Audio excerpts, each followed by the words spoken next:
Buenas tardes, buenas noches, buenos días, según el momento en que estén viendo este video. Hoy vamos a ver tumores óseos. Bueno, los tumores óseos de manera esquemática pueden ser benignos o malignos y estos a su vez pueden ser primarios o metastásicos provenientes de otros órganos de la economía.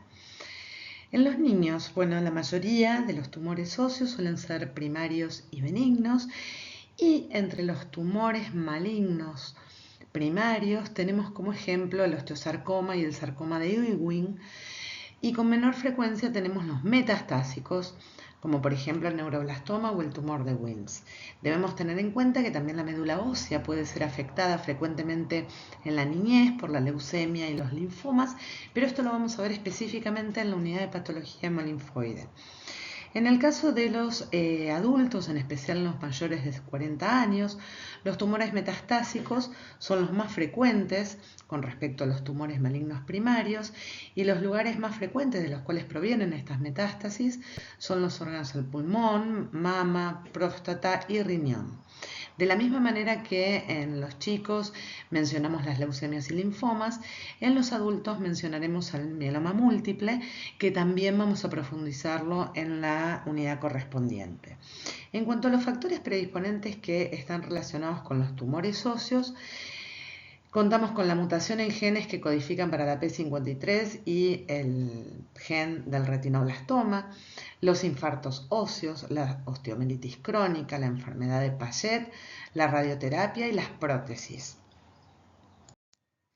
Bueno, en cuanto a la presentación clínica, pueden ser asintomáticos, en cuyo caso su diagnóstico es un hallazgo incidental, mientras que se lo está estudiando al paciente por alguna otra causa. Puede presentarse con dolor. Ese dolor tiene a veces la característica de aparecer en reposo por la noche, no cediendo a ninguna terapia analgésica, y eso también debe llamar la atención. Puede presentarse como una masa de crecimiento lento o como una fractura patológica que no está relacionada en cuanto al estrés mecánico o por un traumatismo. Ahora, los grupos de edad y los sitios anatómicos que suelen estar afectados caracterizan algunos tumores en específico. Por ejemplo, el osteosarcoma sabemos que tiene su punto máximo, ¿sí?, de incidencia en la adolescencia y afecta con mayor frecuencia la rodilla. Pero por el contrario, no sé, vamos a poner como ejemplo el condrosarcoma, afecta a la pelvis y a las extremidades proximales, más que nada en adultos de edad avanzada. Bueno, en cuanto al diagnóstico, tenemos que reunir, como siempre, los datos de la clínica, que en este punto son importantísimos para tener un alto índice de sospecha. Entonces, todo paciente que tenga un doloroso inexplicable, más que nada aquellos que tengan el dolor por la noche, en reposo, que no cede con analgésicos, ¿sí?, eso nos debe hacer sospechar un tumor óseo. Los exámenes complementarios van a ser por diagnóstico por imágenes, fundamentalmente las radiografías simples en las dos incidencias, la clásica de frente y de perfil, la resonancia magnética nuclear y la tomografía con y sin contraste, para ver qué características más puntuales, que es mucho más detallado que la radiografía porque no es una superposición de imágenes. Entonces ahí podemos ver claramente qué características tienen estas tumoraciones, qué relaciones con las partes blandas, si está en contacto con paquetes vasculonerviosos. ¿Por qué? Porque la mayoría de estos pacientes van a ir a resección quirúrgica, y esto es muy bueno para planear esa cirugía, ¿no? Después, el centellograma óseo corporal total y el PET se utilizan más que nada para estadificación, ¿sí?, ver metástasis y demás. Y por último, quien va a poner el sello en todo esto es la biopsia, el estudio histopatológico. Hay ciertos signos radiológicos que nos pueden sugerir la presencia de un tumor óseo. Por ejemplo, una lesión lítica y destructiva. Antes que nada, recordemos que en lo que es radiografías simples, tenemos superposición de imágenes, o sea, de densidades, ¿sí?, de las partes óseas, las partes blandas, y que por otro lado vamos a hablar de lo que es radiolúcido y radio opaco. O sea, hablamos de opacidades. Las opacidades, lo radio opaco es blanco y lo radiolúcido es negro. Entonces, por ejemplo, acá tenemos una lesión, ¿sí?, que se observa de aspecto lítico. Ven que es más oscura, más tirando a negro. este podría llegar a ser un tumor de células gigantes. Igual lo vamos a ver más adelante, ¿sí? Por ubicación, por un montón de cosas. Ya lo vamos a ver más adelante. Y, por ejemplo, en este caso, tienen reacciones periósticas en forma de catáfila de cebolla, ¿sí? Que son horizontales, o si no, perpendiculares al periósteo, que eso se llama en sol naciente. Este sería un ejemplo de un sarcoma de Ewing que también lo vamos a ver más adelante. Entonces, como signos radiológicos tenemos lesiones líticas, reacciones periósticas, bordes irregulares, áreas tabicadas con un aspecto apolillado, puede estar la cortical destruida, ver ese crecimiento hacia las partes blandas o tener una fractura patológica. En las siguientes diapositivas vamos a observar la correlación imagenológica con las diferentes entidades y su ubicación anatómica, ¿sí? Entonces podemos aproximarnos a ciertas características, como por ejemplo, ver si son radiolúcidas, recuerden, más negras, como por ejemplo el quiste simple óseo o el aneurismático, fíjense el tabicamiento, ¿sí? Que tiene el quiste óseo aneurismático, o radiopacas, que son más blanquitas, ¿sí? Como puede ser el osteosarcoma, un fibroma nosificante, el osteocondroma, que es el famoso honguito que también vamos a ver más profundamente. Bueno, si tienen, entonces podemos ver estos si son radiolúcidas o radiopacas, si tienen los bordes definidos o no. No es lo mismo este borde bien definido o este con respecto al osteosarcoma, en donde no podemos ver dónde está el límite. Si invaden partes blandas o no, fíjense que acá nuevamente el osteosarcoma está invadiendo las partes blandas, en el caso de los quistes no. Entonces, ¿cuál es la ubicación? Si está en la epífisis, la metáfisis o la diáfisis. Entonces, todas estas características nos van a ir acercando a entidades en particular. Entonces, observar y correlacionar todas estas características en la imagen con la clínica del paciente es clave para luego informárselo al patólogo. Acá nuevamente, la localización era lo que les decía antes, nos puede sugerir un diagnóstico de sospecha, ¿sí? Por ejemplo, el sarcoma de Ewing, nosotros sabemos que con mayor frecuencia se presenta en la diáfisis de un hueso largo, ¿sí? En cambio, el osteosarcoma le gusta más la metáfisis, ¿sí? Y el tumor de célula gigante se presenta con mayor frecuencia en la epífisis. Bueno, de forma didáctica y minimizando la complejidad, ¿no?, de este tema, vamos a clasificar los tumores óseos según los tipos de células normales a los que intentan parecerse o a la matriz que producen, ¿sí? Recuerden que este primer ítem, que son los hematopoyéticos, los vamos a ver en la unidad de patología hemolinfoide. Y nos vamos a centrar en estos tres grupos, ¿sí? En los formadores de cartílago, formadores de hueso o de etiología incierta, en las dos categorías, digamos, ¿no? En lo que es benigno y maligno. Bueno, comenzamos con los tumores formadores de hueso, ¿sí? Dentro de ellos tenemos al osteomastoide, al osteoblastoma y al osteosarcoma. El osteomastoide y el osteoblastoma son tumores benignos, productores de hueso, como vimos anteriormente, que tienen características histológicas similares, pero que los vamos a diferenciar por el tamaño, el origen, o sea, el lugar en donde se da la ubicación y los síntomas, ¿sí? En ellos dos la transformación maligna es infrecuente. Y por último, vamos a ver después el osteosarcoma como la versión maligna. Bueno, el osteoma. Los osteomas son raros, son tumores de crecimiento lento que se ubican en el cráneo, mandíbula, los senos paranasales y los huesos maxilares, ¿sí? Son solitarios, aparecen en una edad promedio entre los 40 50 años, o 50 y algo, y la mayoría de ellos se presentan en varones. Cuando tenemos osteomas múltiples podemos pensar en un síndrome de Gardner. Ahora, no tiene mucha significación clínica, ¿sí? A no ser que produzcan obstrucción o compresión de alguna estructura adyacente. En cuanto a la diferenciación entre osteomastoide y osteoblastoma, Recuerden que la característica histológica va a ser similar para los dos, pero van a variar en tamaño, en la ubicación y en los síntomas. Entonces, fijémonos, el osteoma osteoide mide menos de 2 centímetros, se ubica en la cortical, el 50% se encuentra en fémur o en la tibia, suele tener un dolor nocturno que calma con ácido acetilsalicílico de los AINE. En cambio, el osteoblastoma suele ser de más de 2 centímetros, se ubica a nivel vertebral y de huesos chicos, es un dolor sordo, profundo, continuo que no suele calmar con AINES. ¿Sí? Entonces, miremos estas placas. Tenemos áreas radiolúcidas, les saco el puntero para que puedan verlo, pero es la parte bien negrita, ¿sí? Acuérdense, radiolúcido, central, y fíjense que rodeando ese área radiolúcida tienen un área que es más blanquita, que eso es el hueso esclerótico. En general, y es el hueso reactivo. Entonces, en general, el tratamiento de esto suele ser quirúrgico, ¿sí? Muy bien.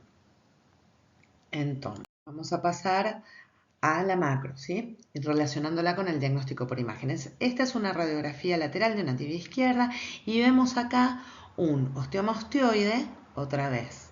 Fíjense, radiolúcido en el centro y bien blanquito rodeándolo, ese engrosamiento perióstico, ¿sí? De aspecto crónico alrededor del tumor, esta parte, ¿sí? Ahora, fíjense en la macroscopía, ¿sí? Acá tenemos ese hueso reaccional y el nido del osteoma. Tanto el osteoma osteoide y el osteoblastoma son masas bien delimitadas, son redondas u ovaladas y tienen un tejido hemorrágico así, ven que es con un color pardo. Muy bien. En la histología lo que vemos son trabéculas óseas que están distribuidas al azar, están interconectadas, ¿sí? Que están revestidas por una capa de osteoblastos. Si ven que son osteoblastos bien prominentes. ¿Por qué? Porque están produciendo muy bien. Rodeadas por tejido conectivo laxo y muchos vasos, ¿sí? Que están dilatados y congestivos. Lo mismo, ¿sí? Estas trabéculas al azar, interconectadas, el tejido conectivo laxo y los vasos. Bueno, en cuanto al osteosarcoma, es el tumor maligno primario óseo más frecuente, tiene 2 picos de incidencia. Esto significa que la distribución por edades es bimodal. ¿Qué quiere decir esto? Perdón. Tenemos el primer pico de incidencia, en general lo vemos en niños adolescentes de menos de 20, 25 años, con mayor frecuencia son varones, ¿sí? Y son primarios. Esto significa que el proceso patológico ocurre de novo, sin una patología de base, ¿sí? Ese sería el primer pico de incidencia. Y el segundo pico de incidencia, que le decimos secundario, pero no por el secundarismo, no porque sea una metástasis, sino porque asienta sobre otra enfermedad ósea de base, lo vemos en adultos mayores, ¿sí? Que generalmente tienen un tiempo de haber padecido enfermedad de Payet, infartos óseos, displasia fibrosa, radioterapia, ¿sí? La localización más frecuente es, por lejos, la rodilla, o sea, y es metafisario, entonces es la metáfisis superior de la tibia, la inferior del fémur, luego le sigue la cadera, luego le sigue el hombro, ¿sí? Con la región, la metáfisis proximal del húmero o la mandíbula. Esas son las localizaciones más frecuentes, ¿sí? En cuanto a los subtipos, tenemos cuyo origen sea intramedular, intracortical y superficial, siendo más frecuente el intramedular, ya vamos a ver que es el tipo también convencional, el grado histológico puede ser bajo o alto. Puede ser sincrónico o metacrónico. ¿Qué significa que sea sincrónico o metacrónico? Sincrónico significa que coexiste con otra neoplasia maligna dentro de los 6 meses del diagnóstico del osteosarcoma. Y en caso de que sea metacrónico, significa que una segunda neoplasia maligna está diagnosticada entre los 6 meses y los 10 años del diagnóstico de osteosarcoma, ¿sí? En cuanto a los tipos histológicos, tenemos el convencional con sus subtipos, osteoblástico, condroblástico, fibroblástico, telangiectásico, células pequeñas y gigantes, y otros tipos de osteosarcoma. Pero lo que nos interesa que registren es que el tipo más frecuente de osteosarcoma va a ser metafisario, primario, ¿no? Metafisario, intramedular, de alto grado, convencional osteoblástico.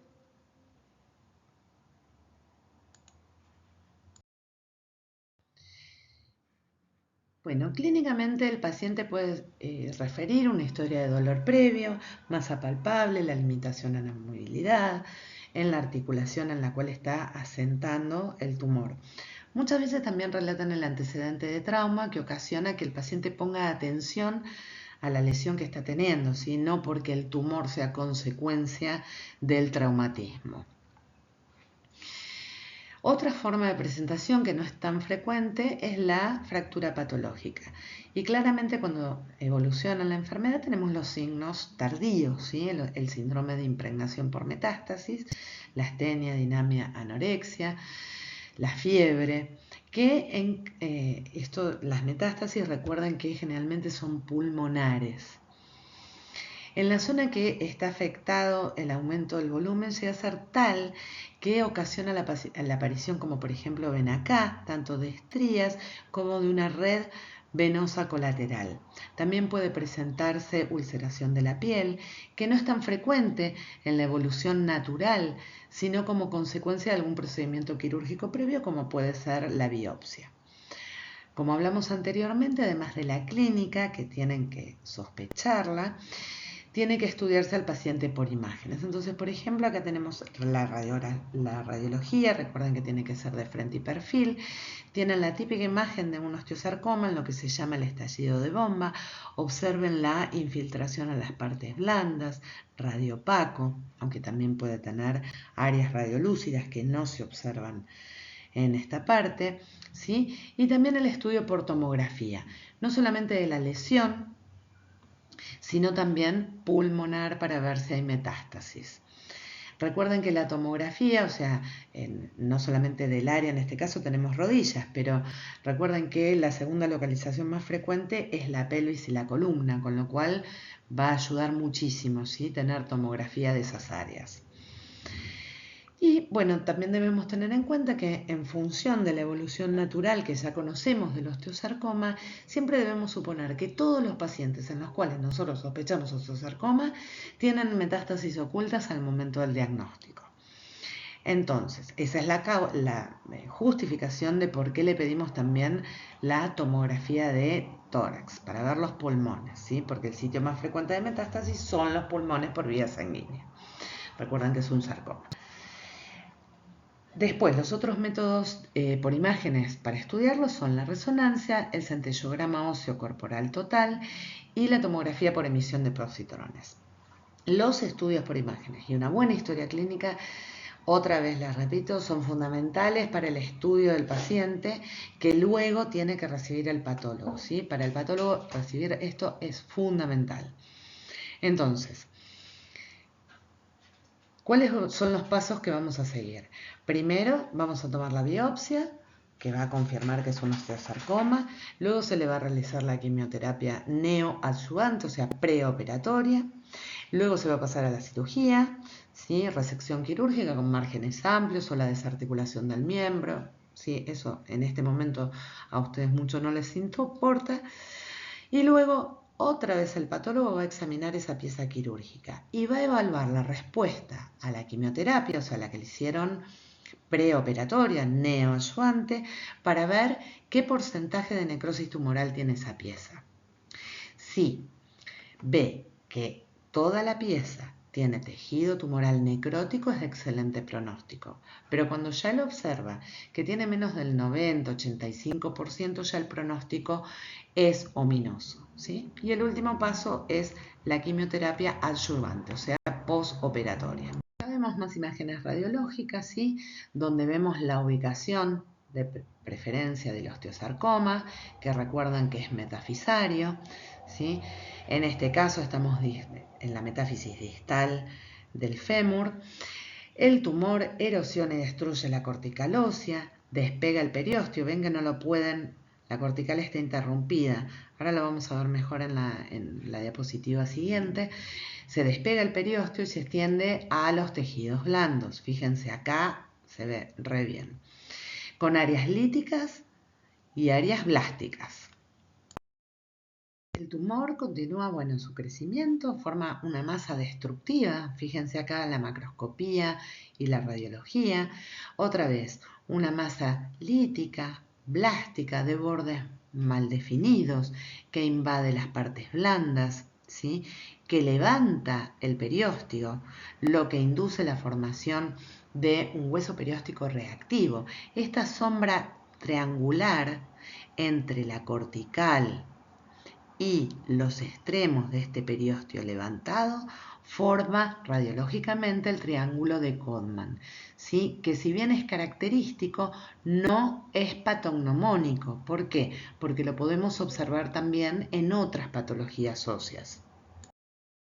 Entonces repetimos que los osteosarcomas son tumores voluminosos, son granulosos. Fíjense que acá tienen la invasión a las partes blandas, ¿sí? Es heterogéneo en su coloración, tiene partes de necrosis. Recuerden que el término necrosis es microscópico, pero en la macroscopía se manifiesta, si lo pudieran tocar, por un área de reblandecimiento amarillenta. Tiene áreas de hemorragias, ven estas partes que son más oscuras. Y en algunas áreas tiene degeneración quística. Destruye, ¿sí?, las cortezas para generar esta invasión de partes blandas y del canal medular.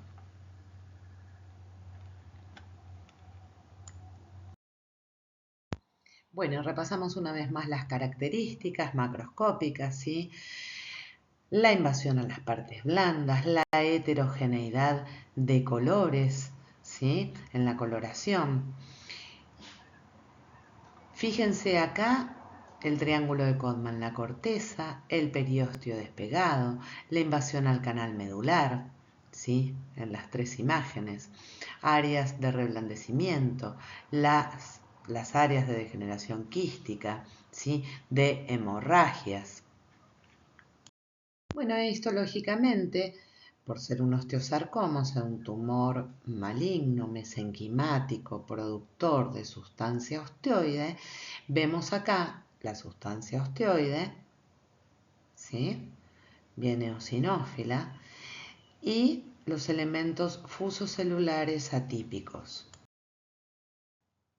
Nuevamente, sustancia osteoide, ¿sí? Fíjense esta célula con agrandamiento nuclear, esa mitosis horrible, ¿sí?, y esos islotes de huesos reactivos. Ahora pasamos a los tumores formadores de cartílagos. Tenemos los tumores benignos, son más frecuentes que los malignos, ¿sí? Dentro de los tumores formadores de cartílagos tenemos al osteocondroma, al condroma, condroblastoma, fibroma condromixoide y condrosarcoma. En general, los tumores cartilaginosos periféricos, por ejemplo los que están en los dedos, en las falanges, son benignos, y los que asientan en el esqueleto axial central son malignos. Empezamos con el osteocondroma. El osteocondroma o exostosis es el tumor óseo benigno más frecuente. Se presentan como masas de crecimiento lento que pueden ser dolorosas si llegan a afectar algún nervio o si se fracturan el tallo, porque ven que es como una especie de honguito. Al fracturarse el tallo, eso también puede llegar a generar dolor, ¿sí? Y fíjense esta característica de la cubierta cartilaginosa, ¿sí?, que la observan acá, y ahora la vamos a ver en la siguiente diapositiva. Entonces, es más frecuente en hombres. La localización más frecuente es en la metáfisis, cerca de la placa de crecimiento de los huesos tubulares largos, especialmente cerca de la rodilla, seguida por los huesos de la pelvis, la escápula y las costillas, donde tienden a tener tallos o pedículos cortos, ¿sí? La mayoría son solitarios, son incidentalomas también, y se suelen operar en caso de que den dolor o, como dijimos antes, que se quiebre el tallo. Puede ser de que sean solitarios, que es lo más frecuente, es lo que acabamos de decir, pero también pueden aparecer varios. Y en ese caso es una osteocondromatosis múltiple y que tiene la característica que cuando son múltiples, además de la deformidad ósea, que ya la tienen de por sí, tienen la característica de poder formar sobre ellos condrosarcomas, ¿sí? Pueden ser sesiles o pediculados, como dijimos antes, son más frecuentes en metáfisis y en la rodilla. Y fíjense que tiene en este esquema, que es de Robbins, tienen una capa que lo recubre, que es el cartílago, el hueso, y después la médula ósea se continúa con el canal medular óseo, ¿sí? En el osteocondroma.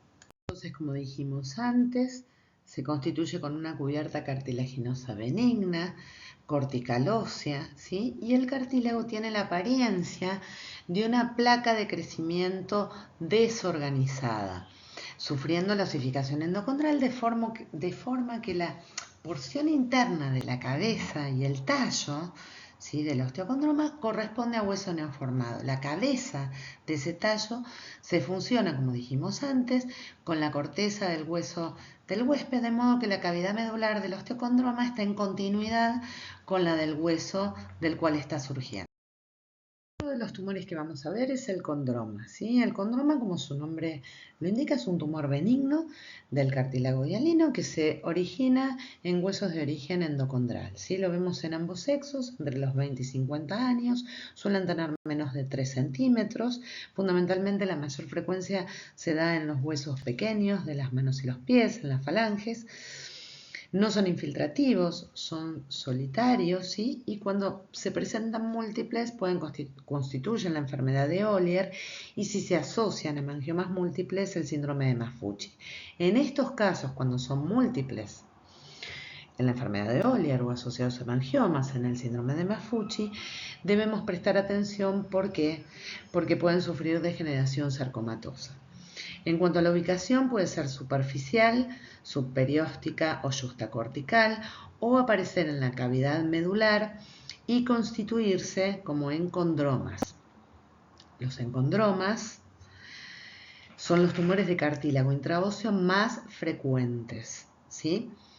Entonces, repitamos, los condromas solitarios rara vez son malignos, o sea, es muy raro que tengan una transformación sarcomatosa, pero si se encuentran en formatos múltiples, ya sea en Ollier o asociados a hemangiomas, el síndrome de Maffucci, tienen mayor probabilidad de tener una degeneración sarcomatosa, ¿sí?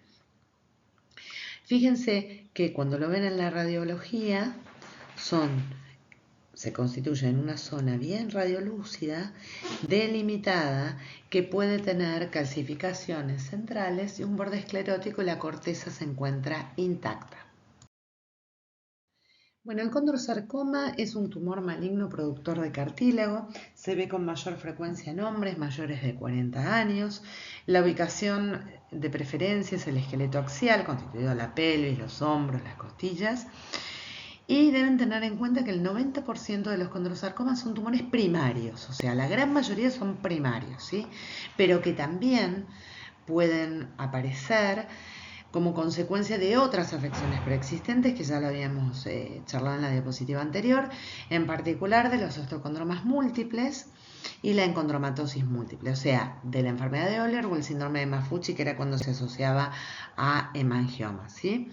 El 15% de los periféricos se originan sobre un endocondroma o osteocondroma previo, que es lo que acabamos de decir. Tipos histológicos, el más frecuente es el convencional, pero también está el de células claras, desdiferenciado y mesenquimatoso.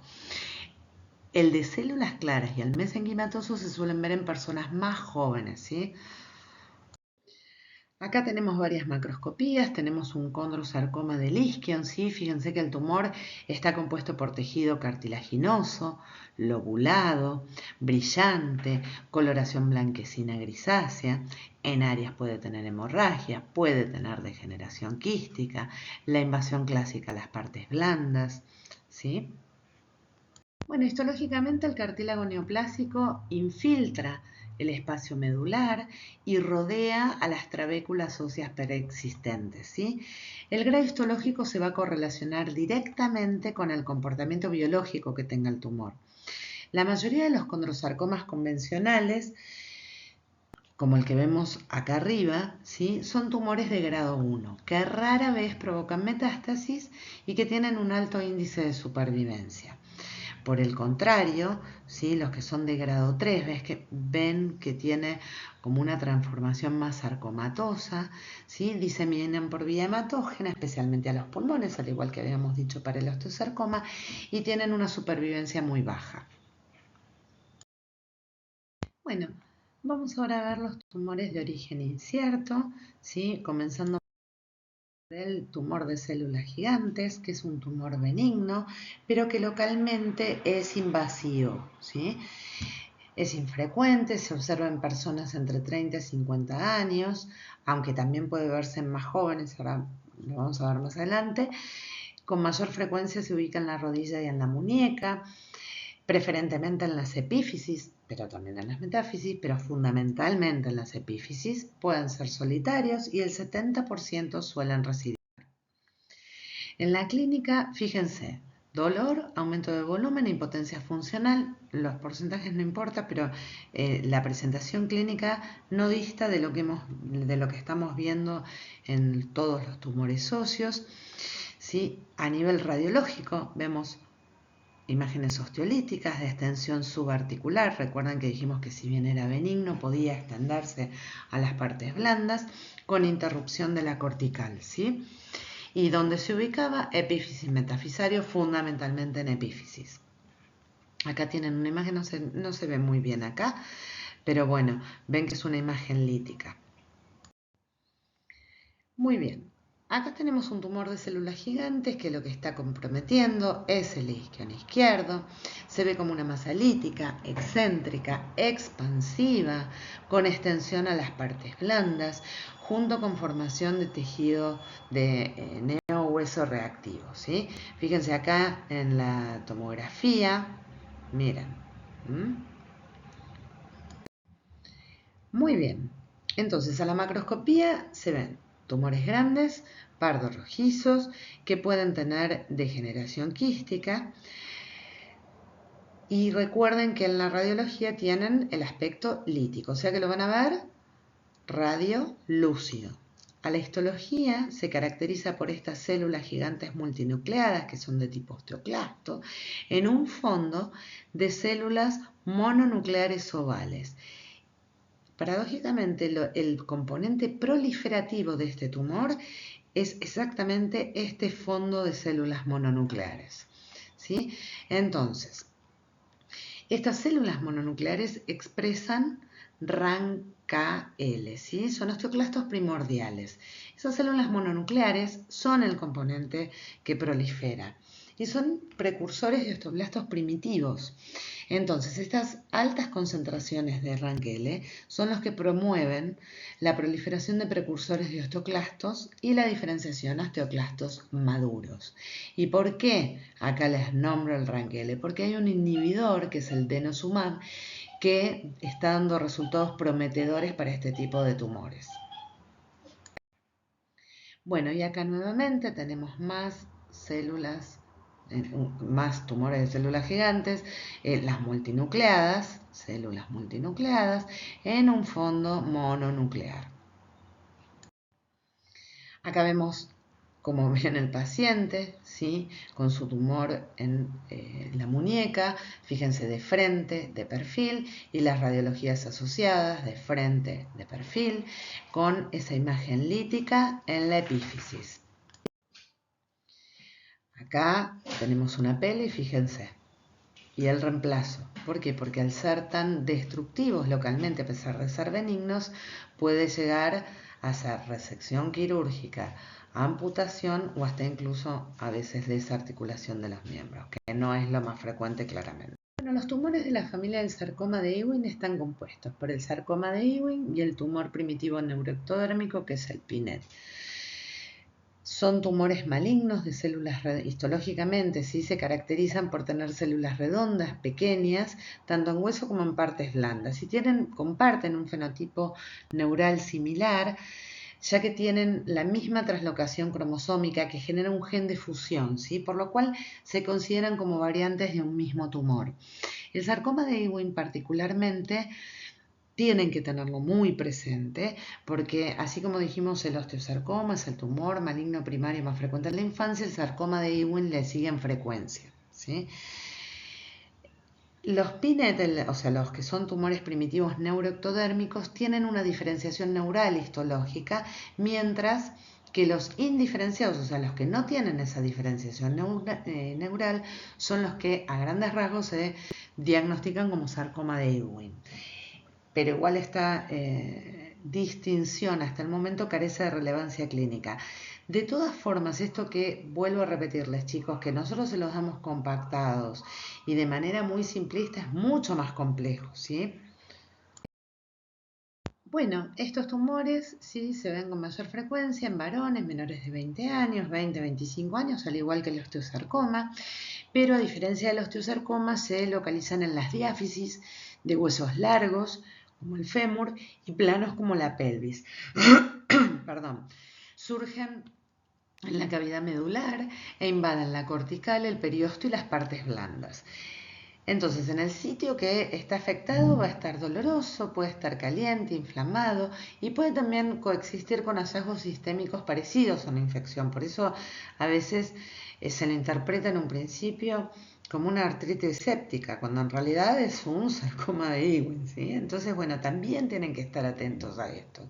Entonces, en el contexto de infección aparecen claramente no solamente los signos de flebosis en la articulación que estamos observando, sino también fiebre, la eritrosedimentación o velocidad de sedimentación globular elevada, anemia y leucocitosis. Pero claramente son dos entidades diferentes, ¿sí? Una artritis séptica de un sarcoma de Ewing. Entonces, es un tumor a la radiología, es un tumor lítico destructivo, ¿sí? Fíjense. Acá, con bordes mal definidos, que tiene extensión a partes blandas. Y acá pueden ver dos características también radiológicas. Fíjense la reacción del periósteo, acá esos como pelitos, ¿sí? Perpendiculares a la cortical. Es una reacción del periósteo, se le dice en sol naciente, o en catáfilas de cebolla, ¿sí? Son reacciones del periósteo. Otros tumores benignos y malignos también pueden tener una apariencia similar y el diagnóstico de este sarcoma de Ewing indudablemente se va a realizar a través de la biopsia.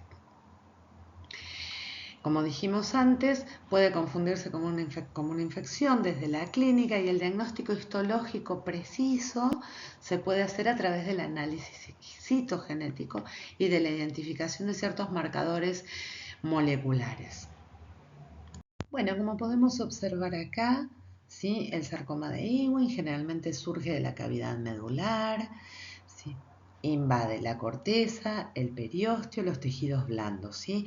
Nuevamente vemos las características típicas de los tumores malignos, con esa heterogeneidad de color, zonas de hemorragia, de necrosis, pardo blanquecino, ¿sí?